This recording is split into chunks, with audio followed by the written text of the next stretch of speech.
கிறிஸ்துவுக்குள் மிக அன்பானவர்களே, தினமருத்துவதன் வழியாக உங்களை சந்திப்பதில் பெருமகிழ்ச்சி அடைகிறேன்.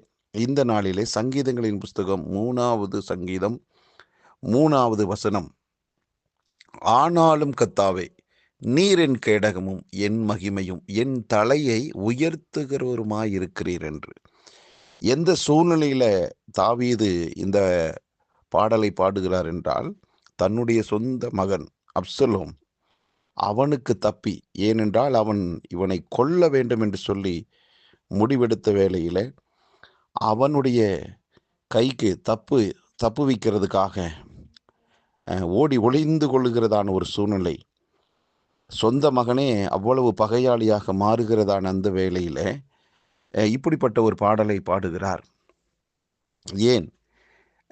நான் பெற்றெடுத்த பிள்ளை எனக்கு பாதுகாப்பு இல்லை, என்னை சுற்றி இருக்கிற எந்த இரத்த சம்பந்தமான உறவுகளும் எனக்கு அனுகூலமானவர்கள் இல்லை என்பதை நாம் எல்லாருக்கும் உணர்த்துவதற்காகத்தான் அன்பானவர்களே, இந்த இடத்துல சத்துருக்கள் அவ்வளவாய் பெருகி இருக்கிறார்கள், எனக்கு விரோதமாய் எழும்புகிறவர்கள் அநேகர் என்று சொல்லுகிறார். தேவனுக்கு அவனுக்கு பாதுகாப்பே கிடையாது என்று, இவன் சீக்கிரமாக அழிஞ்சிருவான் என்று சொல்லக்கூடியதான ஒரு கூட்டத்தின் நடுவில் தான் இந்த சங்கீதத்தை பாடுகிறார். அன்பானவர்களே, இவ்வளவு இக்கட்டான நெருக்கடியான சூழ்நிலையில் இந்த வார்த்தையை பயன்படுத்துகிறார் பாருங்களே. ஆனாலும் கர்த்தாவே, என்னுடைய இரத்த சம்பந்தமான உறவுகளாக இருக்கட்டும், என் கர்ப்ப பிறப்பாக இருக்கட்டும், இவர்களெல்லாம் எனக்கு எதிராக வந்தாலும் ஆண்டவரே, நீங்க எனக்கு எப்படிப்பட்டவராயிருக்கிறீர்? கேடகமாக, எனக்கு மகிமையாக, என் தலையை உயர்த்துகிறவருமாயிருக்கிறீர் என்று. அன்பானவர்களே, இந்த உலகத்தில் எந்த உறவை காட்டிலும் என் ஆண்டவர் இயேசு கிறிஸ்துவனுடைய அன்பும் இரக்கமும் கிருபையும், அவர் என் மேலே வச்ச அந்த அன்பு, அந்த உறவு இருக்குதே, அதுதான் மேலானது என்பதைத்தான் இந்த வசனம் நமக்கு சுட்டி காட்டுகிறது. ஆகவே மனிதர்களால் நீங்கள் பாதிக்கப்பட்டிருக்கலாம், உறவுகளால் நீங்கள் பாதிக்கப்பட்டிருக்கலாம், இப்படி பல்வேறு விதங்களிலே நொறுக்கப்பட்ட ஒரு பாத்திரமாய் இருக்கலாம். இன்னைக்கு ஆண்டவர் தாவீது சொன்ன வார்த்தையின் மூலமாக நம்மோடு பேசுகிறார்.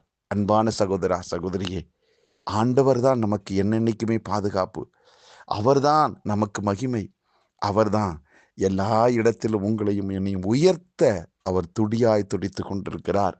ஆகவே சோர்ந்து போகாதீங்க.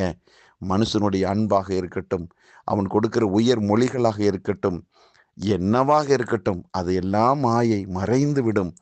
ஆண்டவருடைய அன்பும் இரக்கமும் கிருபையும், அவர் சொன்ன வார்த்தையும் ஒரு நாளும் மாறாது. ஆகவே அந்த அன்பிலே நாம் நிலைத்திருக்க நம்மை ஒப்பு கொடுப்போம். அந்த அன்பின் மேல விசுவாசம் வைத்து காத்திருப்போம். எந்த சூழ்நிலையிலும் என்னை வெட்கப்படுத்தாத ஒரு அன்பு, அது இயேசு கிறிஸ்துவின் அன்பு மட்டுமே என்றதான நிலைப்பாட்டில் உறுதியாக இருப்போம். இனி வரக்கூடியதான நாட்களில் நாம் சந்திக்கிற எந்த சோதனையான காரியத்திலையும் நாம் வெற்றி அடைவதற்கு ஆண்டவருடைய அன்பும் இரக்கமும் போதுமானதாக இருக்கும். ஜெபிக்கலாமா? நல்ல பிதாவே, இந்த உலகத்தில் எந்த அன்பை காட்டிலும் இயேசு கிறிஸ்துவினுடைய அன்பு மேலானது என்பதை ஆண்டவரே தாவீதின் மூலமாக நாங்கள் உணர்கிறோம்.